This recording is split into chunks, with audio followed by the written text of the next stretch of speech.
right, everyone. Welcome back to another Nonprofit Enthusiast Live. I'm so excited for today. We have a conversation on friend raising. We know this month's topic is friend raising, and we have Joe Toliver back here with us today. Hello, hello, hello. Hello, everyone. I'm glad to be here. Thanks for inviting me. Yeah, of course. We are so excited about this topic. So you all know this month's theme is fundraising and friend raising. And Joe has come on and talked about friend raising multiple times. That today's show is dedicated just to that, talking about friend raising. But before we get started, go ahead and invite your friends to the Facebook group. If they're already members, go ahead and tag them. If you're catching us on a replay, give us a hashtag replay in the chat box. And while we wait for others to join us, let us know that you are here. I know I saw Abigail. Good morning, Abigail. And we're going to jump right into this conversation.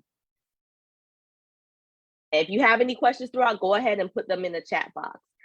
So, as mentioned on the last show, in recognition of the National Nonprofit Day coming up on August 17th, Nonprofit Enthusiast has sponsored this month's conversation on fundraising and friend raising.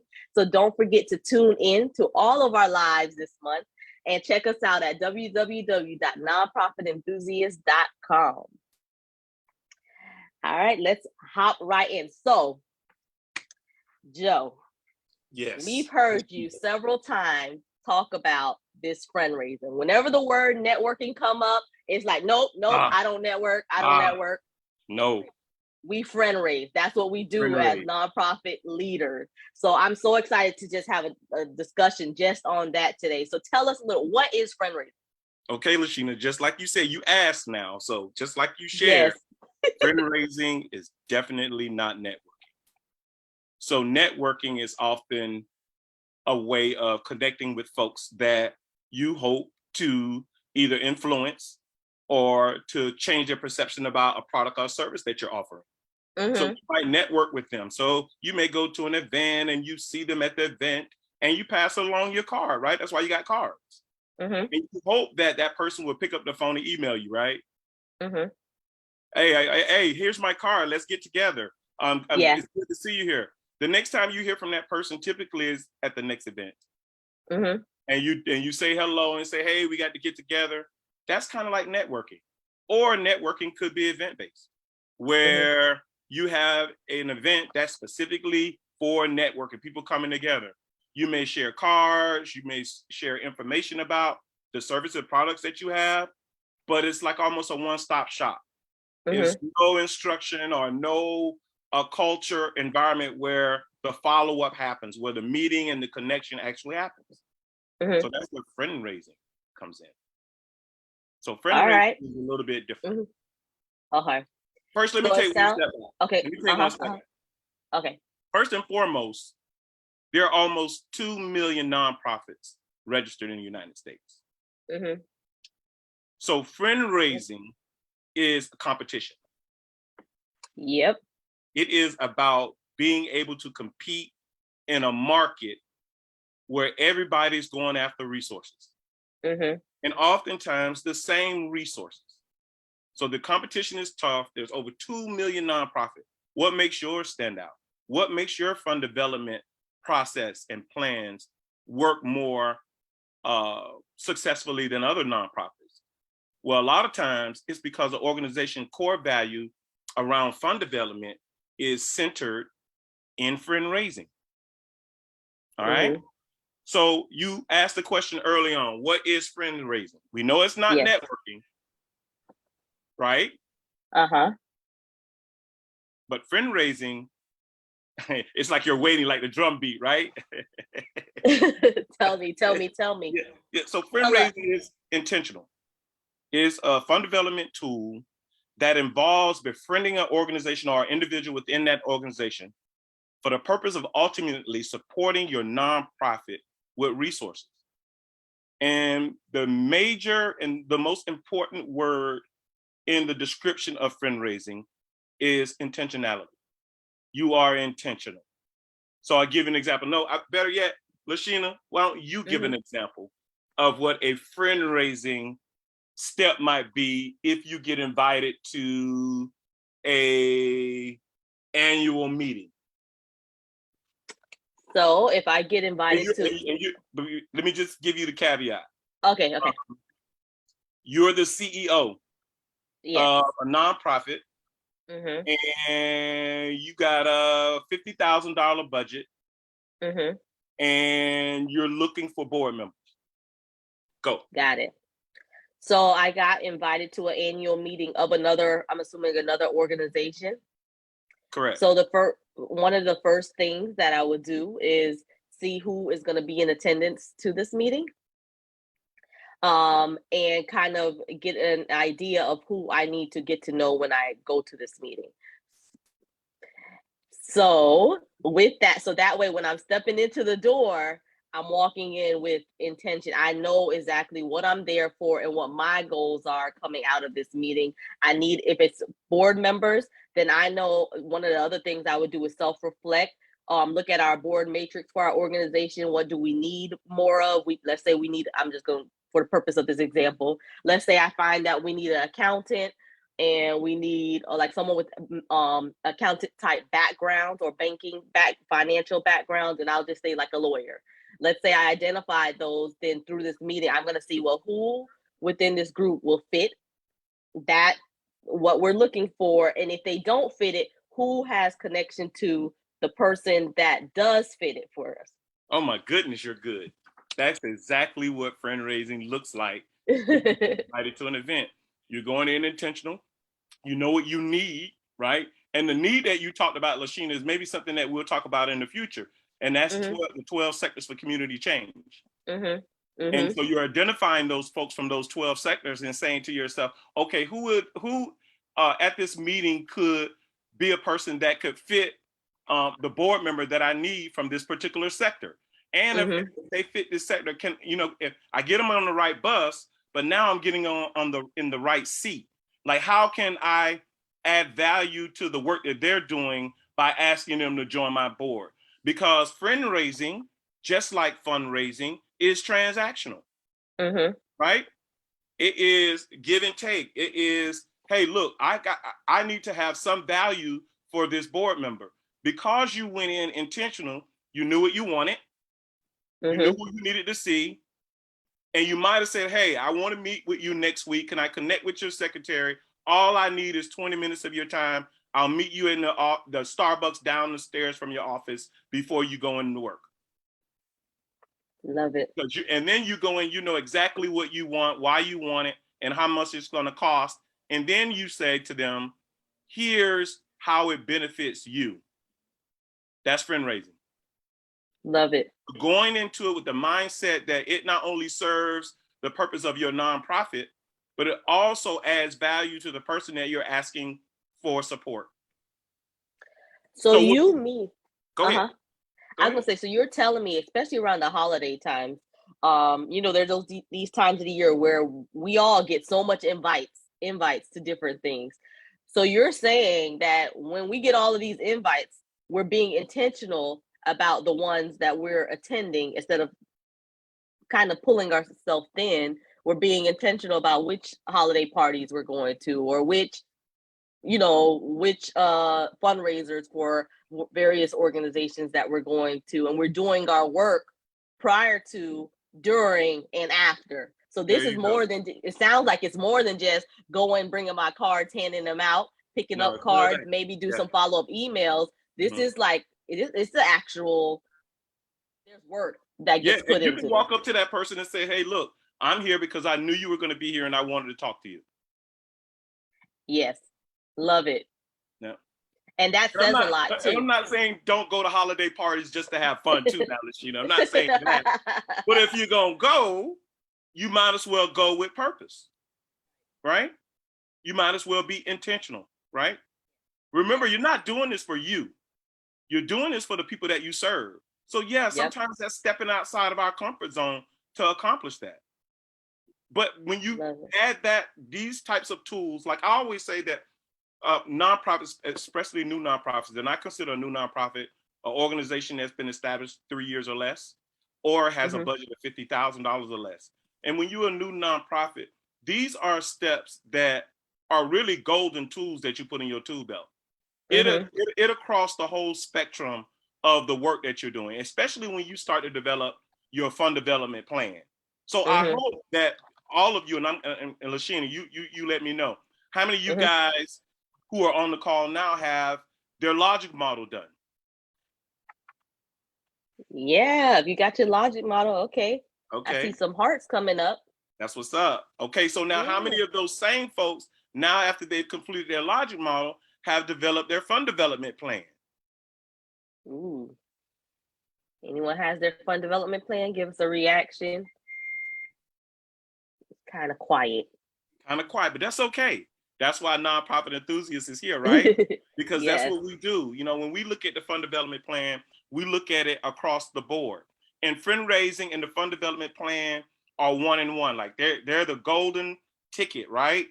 Because with the fund development plan, remember, you're covering 5 components, 5 simple components. You're going to identify. And within identification is what I'm going to talk to you about now. The first phase of the fund development plan is identification. You're going to identify potential donors, and you break those donors out in several different lists, right? So you break them out first and foremost as suspects and prospects. So a suspect is somebody that you don't know, that you need to get to know, because when you get ready for the second phase of it, which is qualifying them, you're looking at them and say, but they have the will and they have the capacity to give to my cause. So the first phase is first to identify, and they could be a suspect, you don't know them, or they could be a prospect, you do know them, or you know somebody that knows them and they're in the sphere of your influence, right?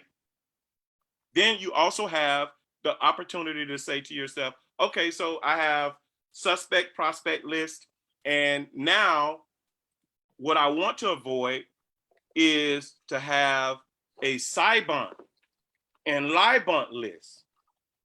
In other words, what I'm trying to say is friendraising helps you avoid what we like to call the one gift wonder, or a culture in the donor where they're here today and gone tomorrow. You know, that's that Libont, Cybont. That's what that means. You know, a Libont is a list of donors that you'll create. So you have your prospects, your suspects, and then you have your Libont. Your Libont is your list of donors who gave last year, but unfortunately not this year. You know why?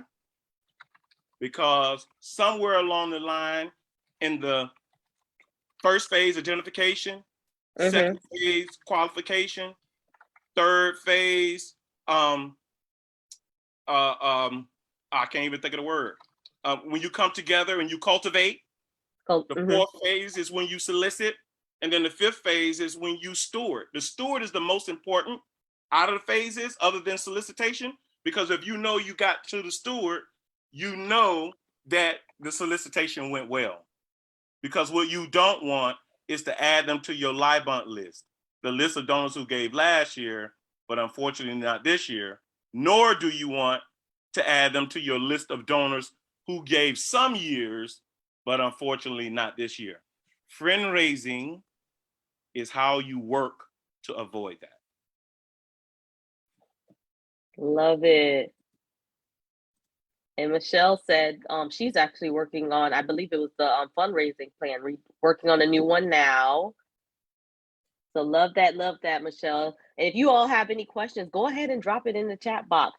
This is awesome. So this is us being more intentional about what we do, reducing our Libont and Cybont list from year to year, and being and fundraising and cultivating relationships with our donors throughout the years. Yeah. So again, I'll repeat. When you think about your fund development plan for the person who said they're working on it, think about it in those 5 components: identification, qualification, cultivate, solicit, and then steward. And then that process starts all back over. And all of those processes deserve a plan. Like when we do the first part of the identifying, we do a whole profile on that particular a potential donor, whether they're a suspect or a prospect. We do a profile. We look at their giving patterns, who they gave to, how much they gave, what are their causes that they support, where are they located, how do the folks that we serve impact them. And then we also look at, as a part of the solicitation process, who would be the best person to make the ask? It may not be the executive director. It may be a board member. It may be a champion of your organization that makes the connection, that draws the meeting together to give you the opportunity to ask. So there's a whole lot of processes that go into the fund development plan, but a part of it is just really understanding, right, that all of it is about avoiding the one-hit wonder and being intentional about the relationships you develop, whether they're a donor in terms of a foundation or whether they're a grantor, a government grant that you've received. You want to develop friend-raising relationships with those organizations, and it is transactional. They do expect you to give your best and more, oftentimes, especially when it comes to those restricted grants. Your friend-raising abilities will really be important when you're dealing with government officials and how to negotiate and maneuver those relationships. Lashina, I know you could speak to that. Oh yeah. Yep. Especially because when, let's say you've done your fundraising, and I've said, and I'm actually sitting on a few grant review panels now, and it, like, almost every time this happens where something's unclear in the application, and then someone around the table had to say, I know that organization, and because of that fundraising process with the organ, they help kind of fill the gap. So I've seen that happen on several occasions where, because of an organization ability and because of them doing that fundraising component, there's normally someone present who's able to speak on behalf of their organization because they've done so well, where it does benefit you in those type of situations. Yeah, friend raising too crosses over in terms of not just your funding sources, right? Fundraising crossover if you're doing programming and your programming has a component that you need to work at a partnership with a school. Those fundraising activities right there are also important, where you're intentional about those relationships as well, because they all play a part. Because if you may have a good fundraising relationship with a school base who has a good relationship with your local children's trust, who you're trying to apply for a grant for, and you list them and they already have an established friend, that's fundraising. That's the benefits of it. That's how it serves your program. And so it's so important for you to take these tips, right, in terms of fundraising, true enough for your fundraising processes. And we know it's transactional, but also in terms of how you build your board, in terms of how you build your community partners, your volunteers, as well as the people that you serve. So fundraising, is a very important tool for fundraising, true enough, but also for all your operational needs. So you have any questions, guys, about fundraising? I have all kind of stories.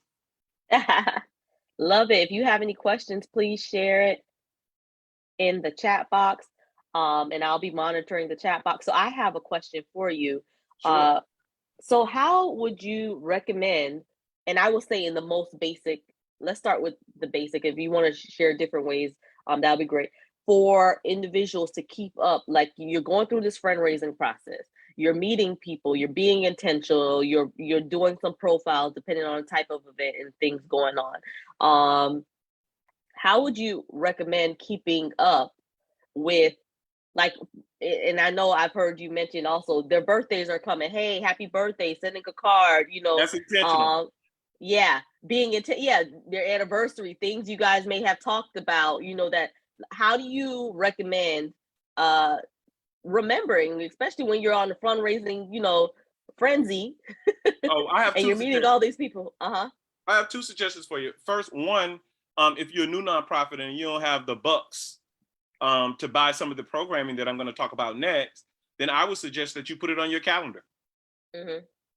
So you'll get a reminder a couple of days before. So it's all about being intentional, but there are programs out there that you can purchase that will help you. There are CRM programs that are specific type programs that are specific to fundraising activities. One in particular that I've used in the past is Blackbaud. Blackbaud is a financial database that has a nonprofit component as well. So if you have your overall financial database on Blackbaud, adding just the nonprofit piece of it, which is like a CRM where you're collecting all the information about the donor and you're inputting it in. And so you'll get messages on your calendar anyway from Blackbaud to say, hey, 2 days before, so and so has a birthday coming up, or this is the 50th anniversary of your partnering organization. So those are some programs that you can buy to keep you on track as well. One program, and Lashina, you might be able to share a little bit more, but maybe in the interim until you can afford something like Blackbaud, maybe Airtable. You know, I was Airtable thinking is that. one, yeah. Yeah, because through Airtable, so I like to call Airtable a glorified spreadsheet. It's like how I like to describe it if you're not familiar with Airtable.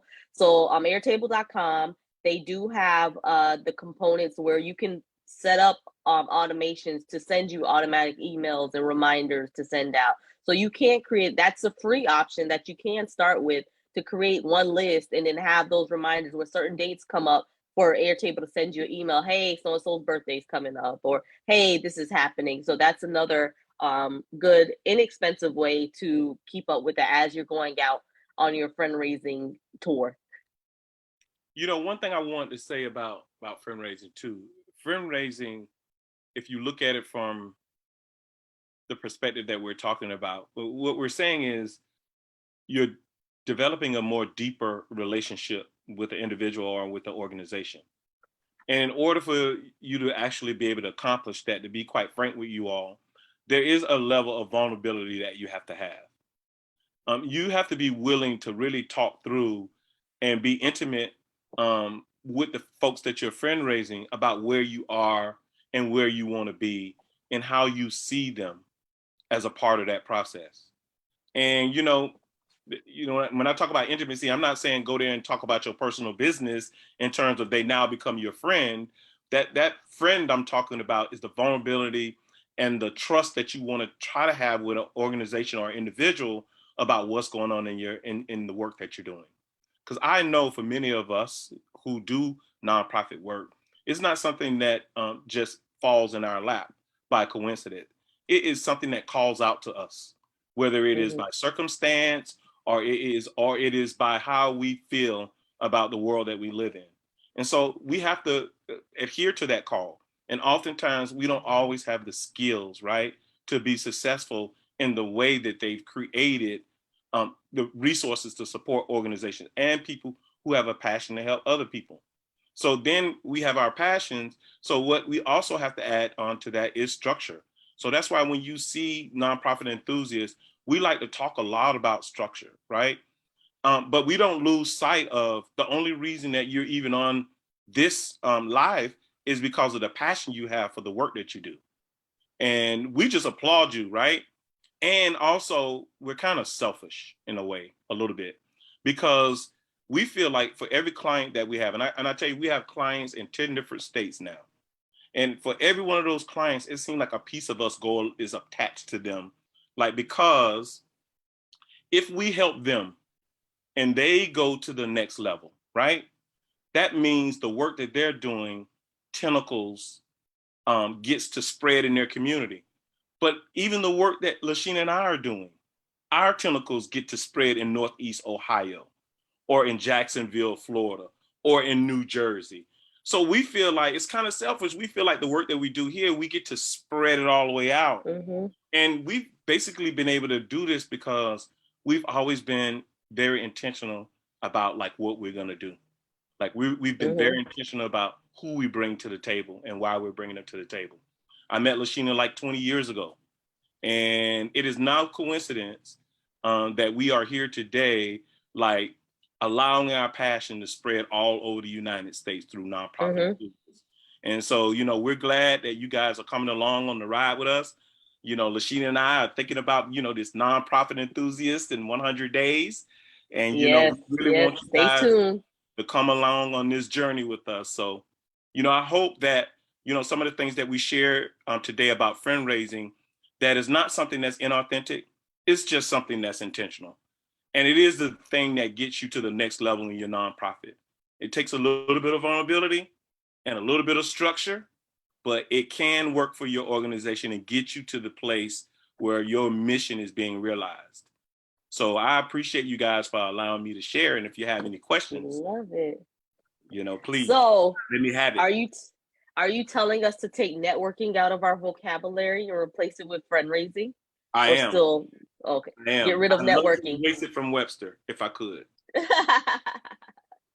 Love it. So we are getting rid of the word networking and we are friend raising. And just using the word alone makes it feel different and make you feel intentional because you're building friendships and beyond versus just networking, going out to an event, handing out cards and seeing what sticks and what doesn't stick. So we all are, that's part of our homework, is to be intentional, become friend raisers in the community. The grant season is coming up. the holiday season is coming up. You'll get invited to bidders meeting. Even if you don't apply for grants, sometimes you don't think that you have the organizational capacity to apply for a grant right now, but there is a grant that you would like to apply for. Go to the bidders meeting anyway. Let your face be known. Go build a friend, right? Yep. Go be vulnerable. Yep. And friend raise with folks that really can offer you support in the work that you want to do. It's your passion. It's not a game. We know you're serious about it. That's why you're here, right? Yes. Yeah. Yep. Love it. I'm so glad we were able to talk about this topic. I know it's been brought up several times on the live, but just being able to just dedicate time to switch our mindsets from networking and going out and friend raising, being intentional. And these are the moments that are so beneficial to us. When you said it earlier, there's over 2 million nonprofits, right? And when times come, y'all know the end of the year comes, what's going to happen? Giving Tuesday is going to come and all the nonprofits are going to be out there. Hey, remember us. These are the things that you're doing on an ongoing basis that makes you stand out in the midst of all of that. And I'm going to give one little tip for you guys who are raising funds and you're getting a lot of individual gifts. For your donors, one of the things you can do throughout the course of your programming is allow them to see how their dollar is being spent. So I always like to tell folks, hey, follow the dollar. So allow your donors to understand how you're spending your money. That transparency and that intentionality before they ask goes a long way. So that's Joe's tip. Love it.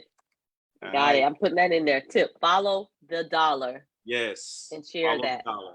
Yep. In other words, Regina, if when I say that, when you're staffing and all your operational from their dollar, you're saying, hey, I'm spending 80% on programming and only 20% on administrative costs. That's what they want to know. Yep. How you spending the money. So love it. Awesome. Well, thank you so much for coming on today. Hey, thanks for inviting me. I hope I get a chance to come back again. Of course. I know what our next topic is already. You just probably don't know yet. 12 sectors of change. Ooh, community change. There it is. Yes, 12 sectors of community change will be our next topic for next month. So love it. Looking forward to it. All right, guys. I hope you got something out of it. And I'll see you next month. Yes. All right. Thank you, everyone, so much for joining us. Before we hop off, we just got to take a moment and celebrate that we hit 600 in the group. Yay! That's what's up. Congratulations. Yes. So that means we have, more leaders in the group, more we're able to share, more we're able to build each other, share resources and so forth. So please just take a moment, continue to invite, go up into the, if you click on the right side of your screen, the invite button, go ahead and invite a couple friends to the group so that they can join in on these conversations.